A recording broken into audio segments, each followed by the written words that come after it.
Hei, väike sõber. Mina olen Aasia, sinu latevärviline nurumootor. Täna räägin sulle ühe krõmpsuva loo. Aasia ärkas ühel vihmasel hommikul ja märkas, et akna peal roomas tigu. Krõmpsu, mis sa aknal teed? Kas sinu maja ei peaks akvaariumis olema? Küsis ta üllatusega. Krõmpsu ohkas sügavalt. Aasia, mul juhtus õnnetus. Ma kasvatan oma koda ja see jäi mulle liiga väikseks. Tahtsin korraks välja ronida, et ennast sirutada ja kuidagi veeres minu kaunis koda riiuli taha. Aasia tõstis kulmu. Veeres või põgenes? Krõmpsu niheles. Natuke vist põgenes ka. Ta ütles, et tal on ruumi vaja ja nüüd ei saa ma teda enam kätte. Riiuli taga on pime ja tolmune ning seal elavad tolmurullid, kes püüavad kõike, mis liigub. Aasia naeris. Tolmurullid ei hammusta, ma luban. Aga lähme, ma aitan sul su koja üles leida. Aasia pani jalga kasside saapad, sest riiuli taga oli tolmune. Ta oli need saapad hiljuti e-poest ostnud. Toote kirjelduses öeldi: ideaalne kasutamiseks Põhja-Põdramaal. Aasia ei saanud tollal üldse aru, miks peaks kass Põhja-Põdramaal käima, aga saapad olid nii armsad, et ta ostis need ära. Nüüd ta mõistis. Iga ostuga kaasneb päev, mil see lõpuks mõistlikuks muutub. Aasia ja Krõmpsu ronisid riiuli juurde ja piilusid riiuli taha. Seal oli tõesti pime. Ainult väike läikiv asi kumas. Seal see ongi, sosistas tigu. Mu koda. Aga kohe kihutas mööda üks karvane tolmurull ja veeretas koja teise riiuli otsa. Krõmpsu kriiskas. Need tolmurullid on metsikud. Aasia hiilis, kõrvad kikkis. Ta sirutas käpa välja ja püüdis kütiliigutust tehes koda kätte saada. Koda liikus jälle, seekord lihtsalt allamäge. Ta on elus, õhkas Krõmps. Ta tahab üksi maailma avastama minna. Ei, mulgas Aasia, lihtsalt põrand on viltu. Pärast väikest tagaajamist sai Aasia koja kätte. Tigu roomas õnnelikult tagasi oma majja ja ohkas sügavalt. Tead, Aasia, meil tigudel on üks veider komme. Kui me kasvame, kasvab meie kodu ka, aga ainult siis, kui me sööme palju kaltsiumi. Mõnikord läheb kasv nii kiiresti, et tuba jääb lihtsalt kitsaks ja tulebki väike väljakolimine. Kolimine, kordas Aasia. See kõlab täpselt nagu meie pererahvas, kes iga kuu toataimi ümber tõstab. Krõmpsu naeris. Võib-olla me polegi nii igavad, kui tundume. Sa oled väga tore, ütles Aasia. Ja väga krõmps. Ma saan aru küll, kust see nimi tuli. Kui sa kurki sööd ja krõmpsutad, siis see heli on kuulda isegi teise maja otsa. Krõmpsu punastas või nii palju, kui tigu punastada oskab. Jaa, kurk on meie elu. Tigu tegi Aasiale ettepaneku korraldada kurkide närimisvõistlus. Finaal nägi välja nii. Krõmpsu sõi rahulikult, väärikalt nagu tõeline gurmaan.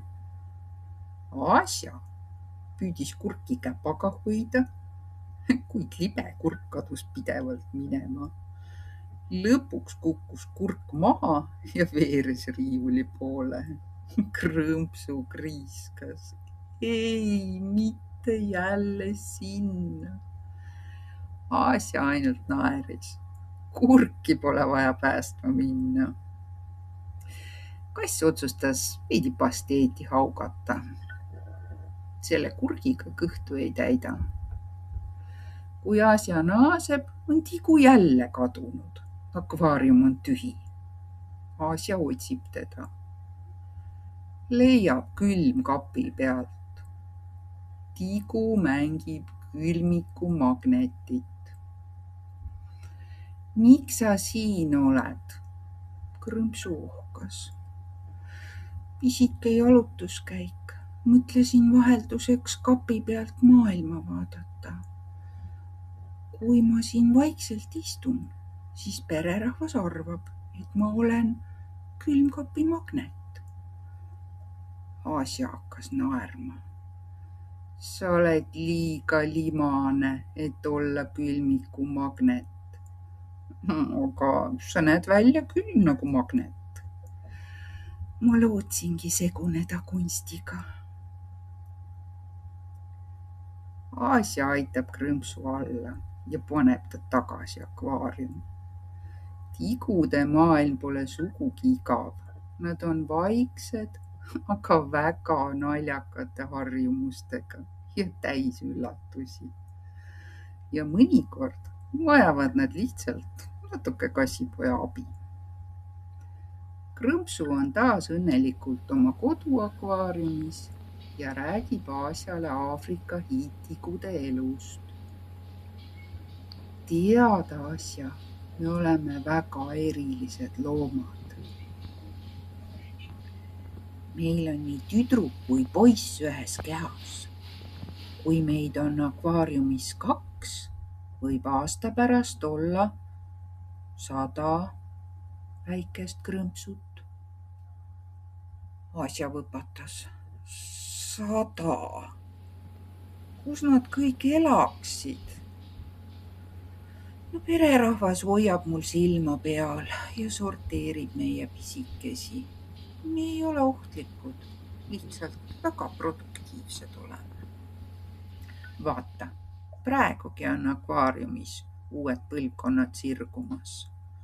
Armastavad kurki nagu minagi.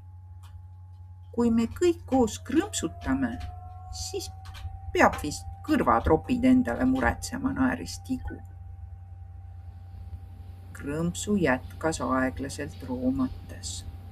Me kasvame kõige kiiremini esimesel eluaastal, kuni 2 sentimeetrit kuus. Ja me elame umbes 3–5 aastat, kui meid hästi hoitakse. Meile meeldib niiskus, soe turba muld, vaikne elu ja loomulikult kurgid. Asja vaatas suurte silmadega krõmpsu koda. Kas see kasvatab end ise või said sa selle muna seest kaasa? Krõmpsu muigas. Muna seest tulime välja väikese kestaga, aga ülejäänu kasvatame ikka ise. Koda kasvab koos meiega, nagu maja, mis teeb ise tube juurde. Kuidas? Küsis Asja. Kaltsium, vastas tigu targalt. Kui me saame kurki, salatit, õuna ja lisaks kaltsiumi, siis muutub koda tugevaks ja ilusaks. Kui kaltsiumi pole, siis koda murdub ja me jääme haigeks. Me vajame niisket ja sooja elukohta, mulda või turvast, mis hoiab niiskust. Lisaks meeldib meile spa. Pererahvas teeb meile aeg-ajalt dušiga spa protseduure. Asja sosistab. Krõmpsu. Asi on selles, et Mul on tunne, et sa oleksid peaaegu kaduma läinud. Kui sa oleksid külmiku taha kukkunud, oleks see olnud katastroof. Tigu hingas raskelt, nii raskelt, kui üks tigu üldse hingata saab. Sa päästsid mu. Tänan sind, Asja. Ja kas sul kurki on? Asja tõi Krõmpsule kausitäie kurki. Krõmpsu hakkas kohe sööma. Krõmps, krõmps, krõmps. Ja sellest päevast peale paneb Asja iga õhtu Krõmpsu akvaariumisse ühe kurgiviilu juurde. Lihtsalt igaks juhuks, et tigu jälle ei mõtleks külmikule magnetiks hakata. Sest iga kodu vajab vahel aeglast sõpra ja iga tigu vajab kassipoega, kes teda külmiku pealt alla tõstab ja oma koju tagasi aitab. Ja sina, väike sõber, pane nüüd silmad kinni ja homme hommikul ärgates võid meenutada Teo ja kassi toimetamisi, maalida värvimislehte.